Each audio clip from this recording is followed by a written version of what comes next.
The views and opinions expressed on Deliberately Linked are entirely those of the host, who are completely responsible for all show content. These views and opinions are not intended to diagnose, treat, or cure in any way any kind of condition, or to promote any specific lifestyle, belief, religion, political affiliation, or personal practice. Nor is the information presented deemed to be accurate or verifiable. What is up, Deliberately Linked viewers? Lace them up and lock it in. Because on today's show, my brother Mark is about to drop some knowledge on what it means to be better. It is. It is. Something simple, yet I think something we don't think about on a daily Facts. basis. But I think the whole episode today is really going to be a mental episode. Yeah. I mean, we're going to talk about being better. We're going to talk about how that's a positive thing. But I understand that you're going to bring us the whole topic on it's all mental. Because life is mental. It's whether or not we sink or we swim. That's a fact, brother. And the reality is the brain controls the body. So I know that I'm pretty sure you're going to roll first. I am. Let's do this first. Let's go. But before we get started, we would not be here today without Visionary Meals, a farm-to-table healthy meal prep service sponsoring us today. Visionary Meals, thank you. Obviously, got us the being nice dreads on today. Give me a nice shirt. heavily involved within the company. If you are out there looking for more convenience, a healthier lifestyle, if you're one that's just constantly going through the fast food line, running your kids to and from practice, Visionary Meals definitely provides. And it tastes good. It doesn't taste like diet food. It's real food. That's it tastes fact. good. There's Look them up. Yeah, look them up. Visionarymeals.com. So, guys, man, what? Finally. Yeah. Finally. Oh, gosh. I feel like we've been waiting on this forever. I know. Everyone knows that has, at least as close to us in our circle, that we've been talking about this for quite some time. At least a year. Oh, yeah. At least a year. Probably longer. Yeah. So, viewers, we appreciate you guys tuning in with us. This is going to be one heck of a ride. I'm with my brother Mark Ryan here. As we get into some of our stories and, what Deliberately Linked is truly going to be about, you're going to learn some interesting facts about each of us and, some stories and some just traumatic events, either of us have maybe been through in our lives. But really, we're here to just, educate, entertain, hopefully a little bit, some stupidity on our ends. Stuff like running through cornfields with chains around your neck. Exactly. Be relatable. I mean, we're all humans. For sure. We're all humans. We can all learn from each other. And the fact is, we're all put on this planet for a purpose. Yeah. And that is Deliberately Linked. We're purposely here together for a reason. We're not going to spit at them, because we think we know more than they do. Nope. Literally, a lot of this stuff is don't make our mistakes. And then hopefully, if you're headed down the same path we were, cheat from us. Learn Correct. some of the things we've learned. For sure. Do some of the things we do. And, with our backgrounds, hopefully we can motivate you to make some changes. If you're looking to make changes, this is the right place to be. Yeah. Because we will assist you in that. No doubt. Yeah, and obviously through this walk with us, guys, you're going to hear a little bit of some entrepreneurship. Sure. As if how many podcasts are out there talking about entrepreneurship? I mean, it's not like we're the only ones. And that's why something that we want to make clear, and I wanted to make clear, on our social media page, you'll see in our bio, and it says not because we did it, but because we are doing it. We're not here to just drop all this knowledge like, oh, guys, we're perfect. We've done this. We've done that. Not even close. No, but we're doing it right now, and what we're doing right now is working. So we're here. Yeah. We're here to share some of that knowledge with you guys. It's not perfect. It's bump and grindy, but we're still moving forward. And that's kind of what brings us actually into our first topic of, at least my first topic of being, really it's all mental. And truly what it means to have a mental, foundation of this everyday life that we are living. And, so playing college football kind of for me was when I truly got a better understanding of what it means to crumble mentally and what it means to break through that barrier mentally. Okay, so real quick, I don't want to cut you off. Would you say college football is when you really started facing true adversity, though? No doubt. No, okay. Yeah, I mean, I used to think I was facing adversity in high school. High school's nothing. I keep telling my kids that. Guys, trust me, high school's nothing. Seriously. Okay. And I used to think, looking back at high school, truly those are the glory days. I mean, 100%. I talk about it with my best friends all the time. That high school is the glory days. College was a whole nother level. It's a job. Don't get me wrong. It was a blast. Yeah, I was fortunate enough to walk out with 3 NCAC conference championship rings, with a heck of an experience. Really going into it with graduating with some fantastic dudes. Yeah. I shout all them guys out for sure. But yeah, no doubt with that, college football was the time for me where I fully grasped what it meant to fight through a mental battle. And I'm just going to jump into a quick little story for you guys. So it was 2013, graduated high school 2013. So going into freshman year at Wittenberg University, where I attended college. Springfield, Ohio. Let's go. Yeah, shout it out. And as a freshman, you arrive if you're a football player, you arrive to campus first before anybody. Oh, of course. You get there 2 weeks earlier, and you really it's 2 weeks of hell, especially as a freshman. You're there. Okay, let me just put it this way: my freshman year, we went in. My freshman class, we went in about 90 guys. I graduated with less than 20. So you do the math. That's D3 ball. So people who don't respect D3 ball, it is legit. It is still ball. No doubt. Yeah. No doubt. Yeah, guys, it's honestly it's harder than I would obviously I can't say fact wise because I didn't play Division I. Don't worry, we'll have one of those guys on here. We'll do some comparison stories later, another show. But I promise you, it's a different world. It's a different world. Yeah, I don't want to get into it right now, but yeah, that's a fact. So going into freshman year, like I said, you show up 2 weeks earlier, and it's a whole new world. I mean, you're showing up to a team of guys you don't know anybody. Sure. You're fortunate if you show up to the same school with a guy maybe that played in your league. But other than that, new faces, and that's a fun part about it. You get to meet all these new guys, create these new bonds, it's a brotherhood. Yeah. You create this brotherhood with so many new guys. But at the same time, you're on an island by yourself. And with that being said, you're on an island to take someone's spot that's on the same island, next door to you. Because, as we all know the game of football, 11 guys field to field. That's right. The fact is, what have you done for me lately? Correct. So, showing up, at freshman camp, you go, you typical testing, you got your typical school stuff that you have to go through the first couple of days, but then you're really starting to get into camp. And I'll never forget my first true experience of what college film was like. It was probably day 2 or 3 of camp. I'm a freshman. I came in as a cornerback, ended up moving to outside linebacker later on in my career, but came in as a cornerback. And I'm definitely the type of guy, I'd like to think that, I show up in a room, I'm going to shut up and listen, especially as a freshman. I trust me, I know my place.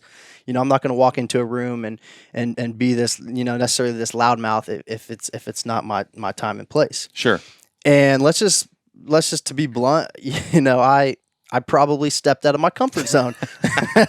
I didn't think I did, or I didn't think I was going to. Oh, somebody did though. But my position coach did. Shout out. I know this story. This is a great story. Shout out. And so it's probably about 10 p.m. at night. We just got done with a long day of camp. Just started installing some stuff on the defense, and we're getting ready to go watch film before we call it for the night for, probably hour, 2 hours of film. Then we're going to hit the hay, get after it the next morning around 6 a.m. But anyways, we're in a laxed environment. People are kind of chilling. We're waiting for a roll call by our position coach, and then we're getting ready to dive into film. Yeah. And literally, people we're just relaxing. Guys talking about their day. Whatever. Just a really laxed environment. And coach says, "All right, gang, let's get this thing rolling." Still coming off as a laxed environment, from my perspective at least. You're about to learn it's the farthest thing from it. And he's roll call. He's come to some of the seniors, names before me. They're just like not even paying attention on their phones. Obviously, typical senior stuff. They've paid their dues and they know their place. And he's calling their names out. They're saying, "Yeah, coach here." And I'm a freshman in the back, and he goes, "Josh Link," and I go, "Yeah, what up, coach?" And the room silent. The worst kind of silence. Yeah, he stopped. He goes, "What did you say to me?" I go, "Yeah, I'm here, coach." He goes, No. You said, 'What up, coach?'" I go, and he didn't even give me an opportunity to say anything. This dude, first, he threw his pen at me. He called me every name in the book. He goes, "You mother, you think you can walk into this place like you have done something? I'm about to make your life hell, Link. You won't last 2 weeks in this camp. I'm going to kick your out of here." And every other name in the book too. And the senior's just looking back like, damn, he got himself a good one now. And I'm like starting to crumble. I'm just like, okay, there's no mom and dad. No, You're on your own. No one to cry to. I mean, this guy just tore me up and down, called me every name in the book, and basically, said I was a worthless individual, and I'm basically wasting his air to breathe. Sure. And it was that Some point. people are going to think that's harsh. Looking back now, we understand it. For sure. That honestly, that took me a long ways. And I just sat there in my chair and I was just like, all right, welcome to college football. But guys, I'm going to be vulnerable here. I was fighting back tears. I was just like, I am fighting back tears. I'm feeling alone. I'm feeling broken. He definitely, he got to me. Yeah, he got absolutely. to me. He got to me, and that was his intentions. And it was humbled. Yeah, very much so. And it was that night. So I went into when you go into football as a freshman, usually you get put with a freshman to room with, another football player. But I was actually fortunate enough, not at this time, but fortunate enough throughout the school year, I linked up with a athlete that I graduated high school with that was going there to play baseball. So I did not have a freshman football roommate. And so every night at camp, I don't know anybody. I'm going back to my room alone.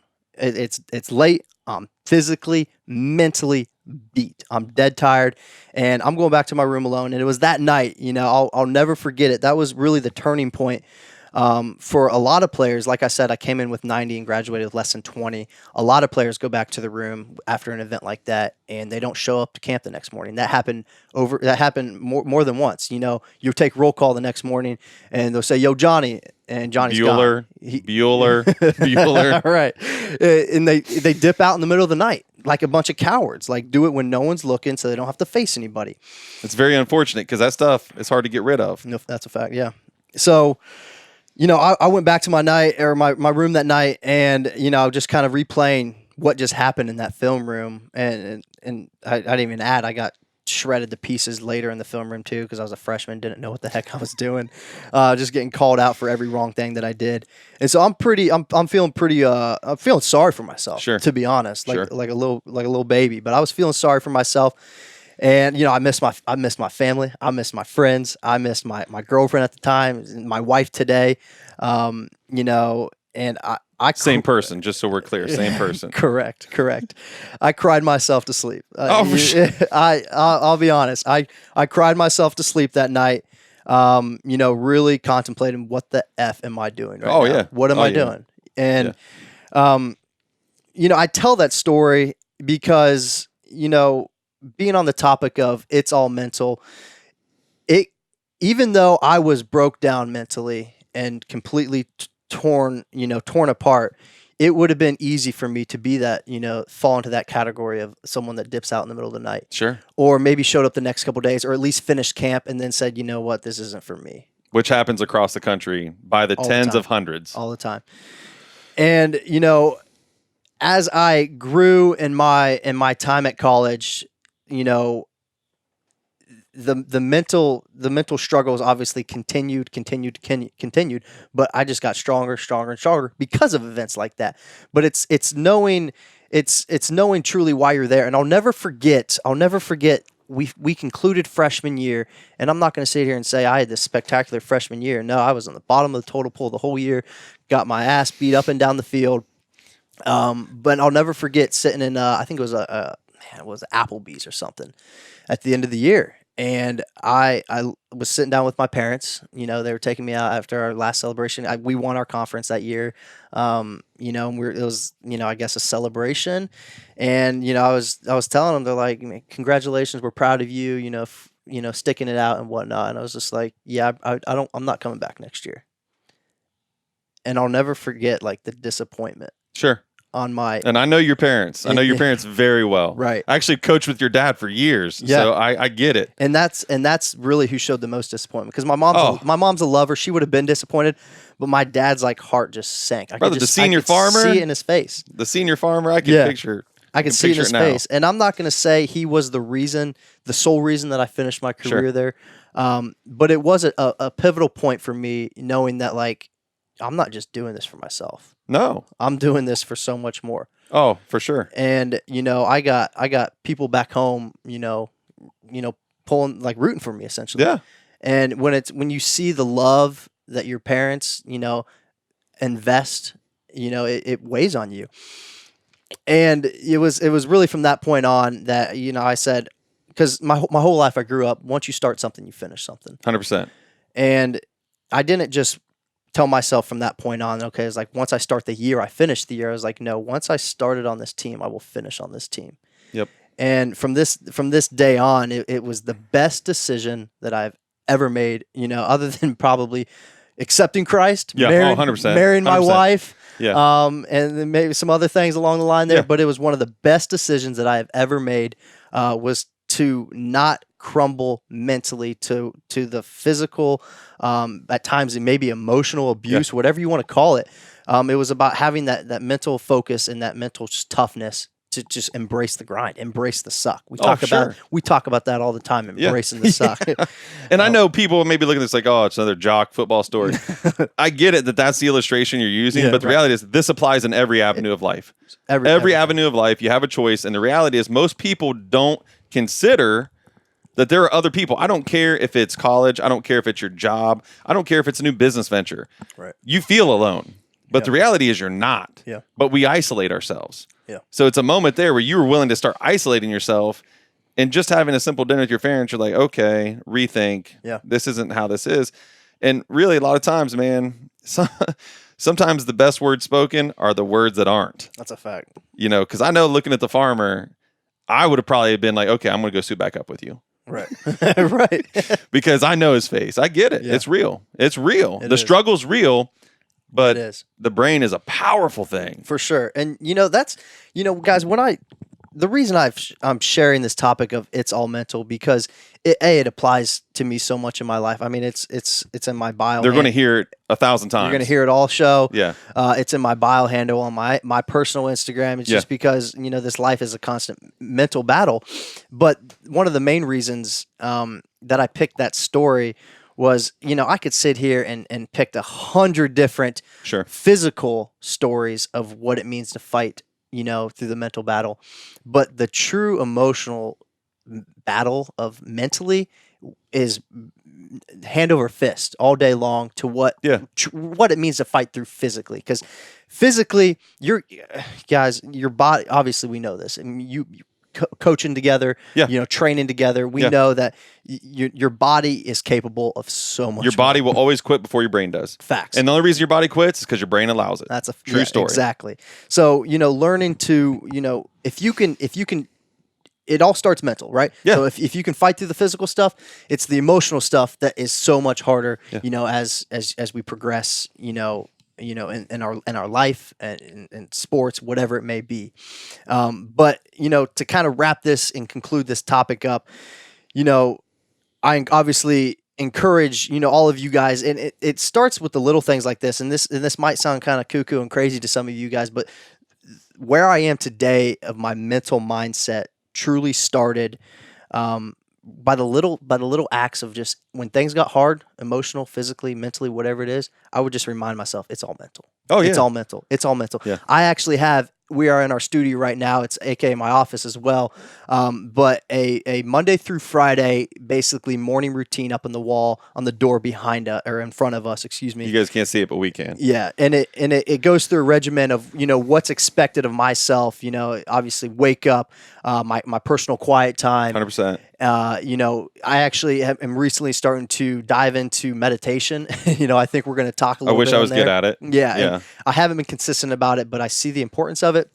It goes into obviously just typical work stuff, et cetera, et cetera. Workout, actually yoga is extremely important, and I'm bad at that I've been too. horrible I'm at bad it. at it too. I've been horrible at it, but I'm trying to get better at it. I'm as flexible as a 2x4, so yoga and me don't really work. Right. But And underneath that stuff, it says win the day. Yeah. But underneath win the day in very, very small print, it says it's all mental because that's all that stuff is. Yeah. It's can you get your butt out of bed at a decent time to attack the stuff that you need to do on a daily basis? And the reality is this is probably another show, but the fact is when you write it down, you are more likely to do it. Correct. If you write it down, you're more likely to achieve it. I think it's like 66% more likely. Something like that, yeah. I mean, it's ridiculous. Yeah. So if you make the mental commitment to yourself to write it down, then you're like, okay, well, I'm only going to let down myself. But man, that's important. Right. That's important. That's a lot of pride. Right. I hate letting myself down. Yeah. I hate disappointing myself. Exactly. So you make a commitment. It's all mental. I'm going to write this down. And that's your everyday reminder. I can't be this guy who doesn't do this. Correct. Yeah, it's 6 or 7 steps. It's not like I'm going to forget what I need to do. No. But it's the act of writing it down. 100%. Yeah.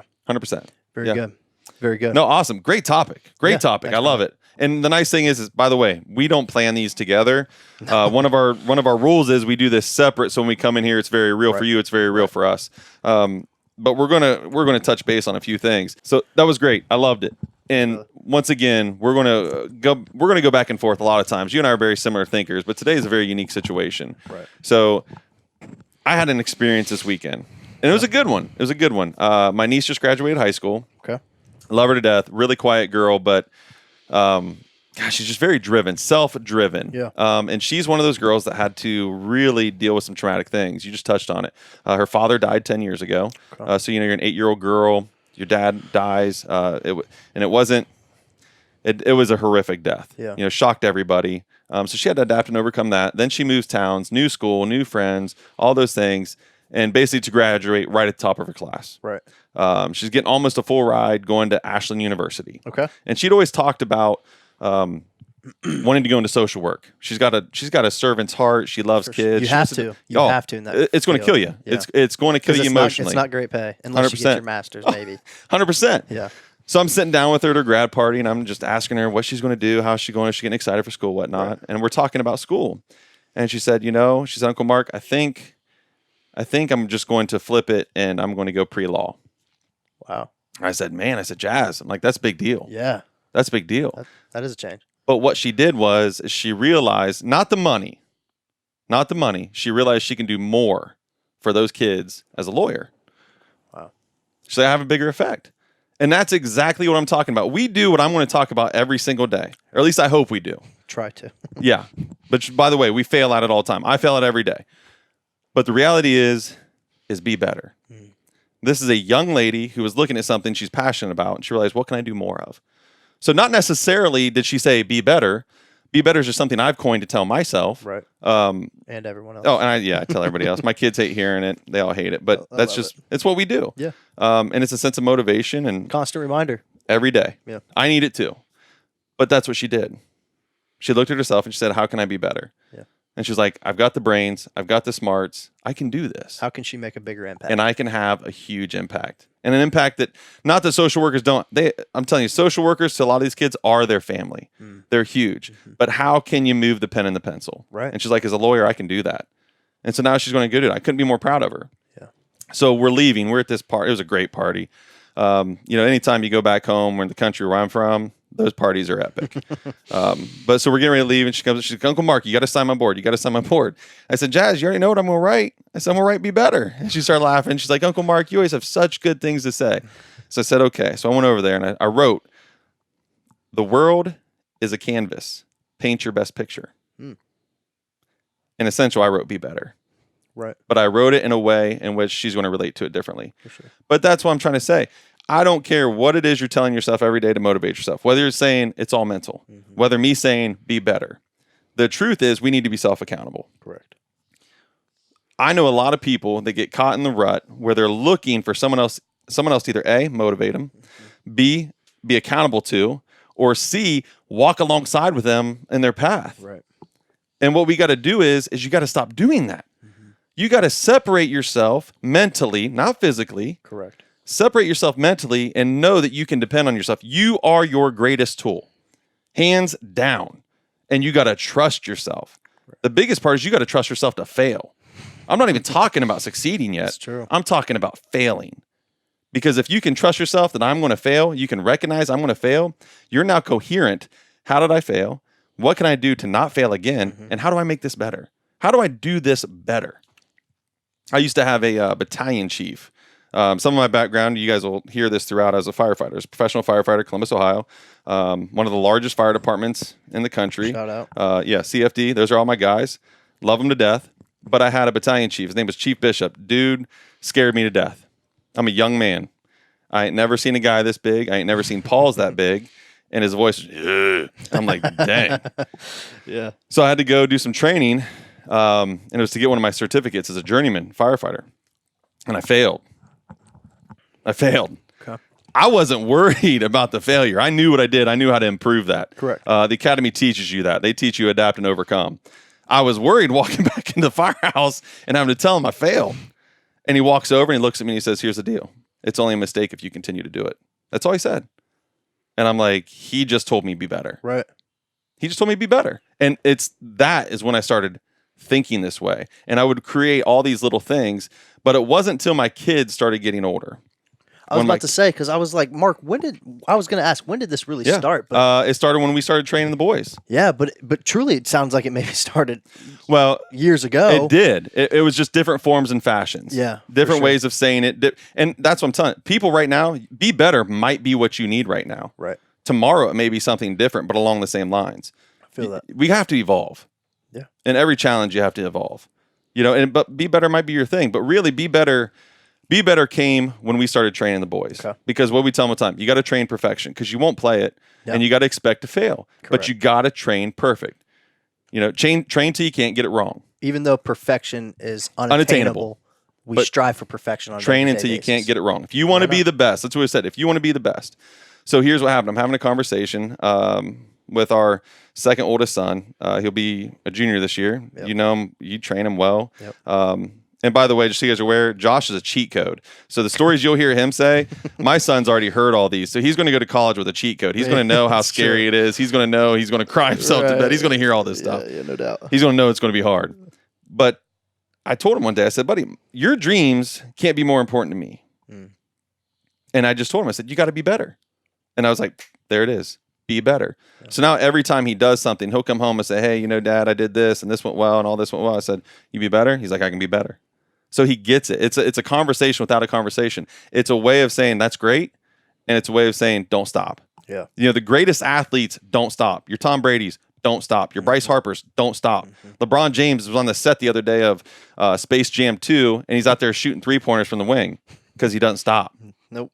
No, I'll tell you, got to be better. The day you stop being better is the day you might as well walk away. Fail. It's just like a father and a husband. I wake up every day trying to attain perfection. Right. I live the day as a failure. Now, some people would say, God, why do you want to do that? That's like a horrible. Like, aren't you depressed? I mean, doesn't that just wear you out? No, it motivates me. It has to. It motivates me because I look at that and say, I can do that better. I'm on my 5th kid. You know how easy it is? It's cakewalk, bro. now. It's so easy. Right. It's so easy because I look at the other ones and the older kids get it too. They're like, man, we never had it like that. Right. And I'm like, yeah, because now I'd be better.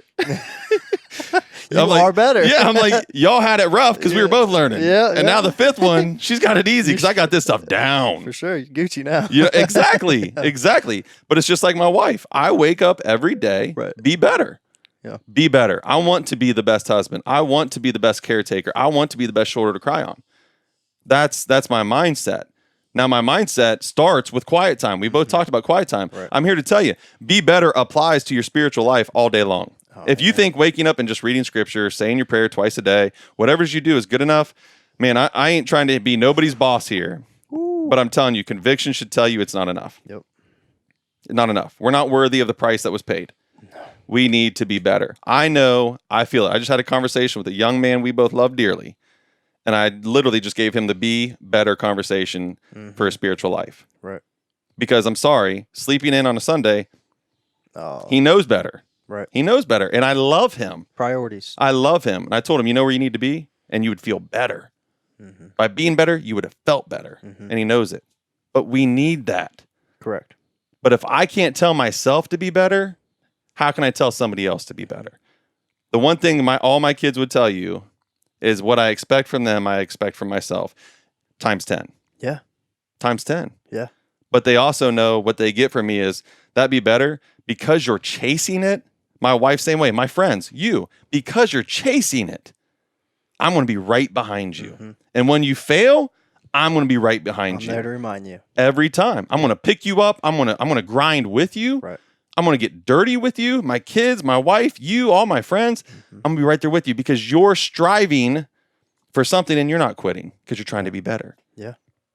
And that's what we need to do. We got to stop depending on other people to lift us up. Got to stop depending on other things that we think we need just to delay the inevitable. Well, if I had this, bro, we're shooting this in your office in our barn, which is beautiful. We live in a barn, though. It's beautiful, but this is our studio. I didn't need to wait for a recording studio. I didn't need to wait for $10,000s and thousands of dollars to create this beautiful thing. No. We put it together because we know we can just be better. Yeah. I can do something great in here. Right. And I'm not saying that I'm better than anybody, but what I'm saying is I'm not afraid to fail. You're going to be better than you were yesterday. Oh, absolutely. An hour ago. And that's the reality. Whatever it is. Same thing. You're constantly on that. I have a friend in Florida, and this made me think of that. His name is Dave. Great guy. We went through some certifications training together. And he told me one time, he said, Mark, he said, the best you is the best for everybody. Now, I'll explain that in another show. But the minute he said that, I knew exactly what he was talking about. He was telling me to be better. And so I never stopped chasing it. Yeah. Never stopped chasing it. And I wasn't like this my entire life. Yeah. I didn't realize this until I was later in my years. But the reality is I can't depend on nobody else but myself. Right. And there's really, I could tell you the story. There's not enough time today. There's not enough time. But I could tell you the story of when it began, really birthed, like when it hit home, sunk in, knew I didn't have a choice. The be better stuff. Oh yeah, knew I didn't have a choice. Our whole lives we have choices. Everybody. Turn left, turn right, go straight, reverse, whatever. Free will. Exactly. Free will. God granted us that. Yep. So be better has been around a long time. I always wanted to be perfect. As an athlete, I wanted to be perfect. All those things. But the minute I knew I didn't have a choice, the minute I knew I couldn't park it, I couldn't reverse it, I had to go at it. That's a story for another show. Oh, I know what you're talking about. That's a story for another show. That applies to everybody. We all have those moments in life. Yeah. You had that moment. I remember being with you in that moment. You came out of college on fire. You thought you knew the direction you're going, and God said, Psych. nope. And then you look at it like, man, this is going to be hard. This is going to be hard. It has been. It is. It's a struggle. But the reality is every day it's a rewarding struggle. Yep. You learn every single day. Every day. Good things are happening. Great things are actually happening. Right. It might not feel like that at times, but no doubt you can definitely see the works there is. It's what we do. Mm-hmm. And it's, like all the viewers and all the listeners, I mean, you might be listening to this like, this guy's crazy. No, just stop. Stop. I mean, don't think I'm telling you something because I'm perfect and I know everything. Don't take this way. You're saying it because you know you're not perfect. Because I fail at this all the time. Every day. Look at your life and say, okay, where am I struggling? What can I do to change that? Right. And if it's the little things. And Mark, I'm going to chime in here real quick. That brings up a great point because I've recently been at a time in my life where, I was just doing some self-reflecting recently. Yep. A few months ago, and I was just like, I'm 24 years old. I've got really in the process of launching 3 different businesses. Can just running around like a chicken with my head cut off. Oh yeah, I witness it all the time. Right. Yeah. And I was doing some self-reflecting yesterday, and I was just like, I'm doing good, but what am I not? What can I be better at? Yeah. And it was a point in time I was just like, I'm not getting up early enough. Oh, You know what I mean? And sleep faster. We both have a friend that will say it. He'll say sleep faster. Yeah. And I told myself, I was like, if I want to become elite in the categories that Yeah. I'm living right now, I need to be better in this category. Absolutely. And I made the change. And Yeah. and it's skyrocketed. Absolutely. But that's where I'm going. It's a sacrifice. Correct. What are you willing to sacrifice? If you're at your work and you say, man, this just ain't me. This just ain't me. I'm miserable every day, 8 to 5. I'm miserable. Assess that. Yeah. Is there a change? Is there a change? Right. Assess that. If you're not happy at home, assess that. Yeah. I'm not telling you to get divorced, but I'm telling you maybe swallow some pride. Correct. There are people out there who say, hey, come, sit down as a couple. Let's talk about this. Where is it not working? Where is it better at? Or even just sit down with your spouse and say, hey, look, this is where I'm struggling. Right. They might have the same feelings. Sit down and have a conversation. We got to get rid of pride. There's way too much pride. Pride over what? Right. Over what? Nothing. Yep. Let it go. Being vulnerable is not a weakness. Not at all. Not a weakness. Not at all. It's only a weakness if you become a slave to it. Take those times of vulnerability and improve. Be better. I like that, Mark. I'm going to say this all the time on this show. They will hear me get you. You'll be saying something like, oh, no, man, be better. And that's how it is. It's a slide. Right. It just slides in there, man. As you guys would say, what do you guys say on the low key, whatever it is, the word? Low key. Slide in on some DMs or whatever. Man, I don't know all this stuff. This guy. I don't know all this stuff. My daughter hates when I throw that stuff out. She told me the other day, what's the new one? I hate to get off topic, but sauce. Sauce. She's like, yeah, they sauced it right over. I'm like, what? Sauce. I've never heard She's that like, one. it means like throw. Now I've heard of like a girl if she's like saucy turkey. No. I know- mean like sauce, I know some like, of my viewers know what that throw is. it that way. Oh no, I get Hey, it. bro, But look at that I was like, sauce. honey, I have no idea what you're saying. I don't even know anybody that uses that word. Right, But you know, I got teenagers. They bring new stuff home every day. for sure. But that's the thing. You literally have to just self-assessment. I don't care. If you're a teenager right now listening to this and you're like, man, my life's really not going the direction I wanted it to, you're not immune to struggle because you're a teenager. Right. And the whole, oh, my parents do this, okay, take ownership of your life. Take ownership of your life. If there are goals that you are setting, chase them. Right. Set them high. Prepare to fail and not walk away. Fail and get better. Fail and say, okay, this is struggle. This is adulting. You know how many people I've heard now say, man, this adulting stuff's rough. Yeah, no kidding. No kidding. Yeah. Go talk to all the successful people in the world. They're going to tell you, I failed 100 times. Yeah. I failed 100 times before I even made it once. It didn't happen overnight. No. But you know what they didn't do? They didn't quit. They looked themselves in the mirror, they assessed it and said, how can I be better? That is where I think we as a whole, as a country, can be better. I mean, think about even your thought processes. Our thought processes are so simple. We're so judgmental. You know, we want to criticize everybody. Gross. It's nasty. Gross. It's nasty. Like I raise my kids. A human is a human. End of story. End of story. You know how free your life is from that? Yeah. Because you just choose to be better. Yeah. And being better is admitting I'm no better than you. Right. I can't judge you. I was having that conversation. I have breakfast with a gentleman once a month. Yeah. Very successful business owner. And he likes to have breakfast with me because he likes basically to hear me tell him, be better. Okay. And- Accountability. Absolutely. Yeah. And so we're sitting there having breakfast and he's talking about all this stuff and it was kind of on the judgy topic. And I looked at him, I said, hey, listen, the reality is if we were to judge, if we're in charge, we're judging everybody on the earth, we're all going to fail. We're all going to fail because we're the comparison. Right. We're judging everybody compared to ourselves. And if we're putting on a grade level like school, we're all Fs. Yeah. We all failed. Yeah. Luckily for us, Jesus grades on a very large curve. It's pretty nice. So an F is an A. Right. Okay. So I told him, I said, let him do that. So being better is making the choice. I'm not going to judge. Right. I'm going to love. I'm going to show love. And I'm not going to judge. Yeah. Accept people as they are. Be better. Yeah. So it's like this, people might hear this and say, okay, well, he's talking about sports. He's talking about work. No. I'm talking about life. I don't care what it is. Applies to everything. Everything. Every aspect of your life. Correct. It doesn't matter. You can look at it and say, how can I improve it for it to be the best? And at the end, you do peak. Right. You peak, and now the best you is the best for everybody. And when we talk about that, you're going to think about that. People are going to leave here and think about it. Best me is the best for everybody. Best me is for us. It is. It's never a truer statement has been spoken. I'm going to back up a little bit. That's interesting. I think that's really intriguing what you said there. That do you believe you hit a peak? Oh, well, I think the peak is, for me, the peak, Yeah. when I say when you hit your peak, Okay. the peak is that you're now at a level where you're always doing that in every aspect of your life. Okay. You're always constantly Gotcha. assessing. Nobody hits the point where like, ooh, I've made elite in every area of my life. Right. Nobody does that. But you hit a point where you're constantly reassessing. You're constantly looking for improvements. You're living it. Yes. You're now living what you're saying. All right. I just wanted to make that clear. Yeah, no, I mean, for yeah. myself and really for the viewer. Yeah, absolutely. Absolutely. Yeah. You don't peak as in perfection, but you do peak in the point where you're constantly reassessing. Right. Constantly assessing and improving. Yeah. So, yeah, I mean, that's just where we are. And like I said, we're going to talk about this stuff over and over.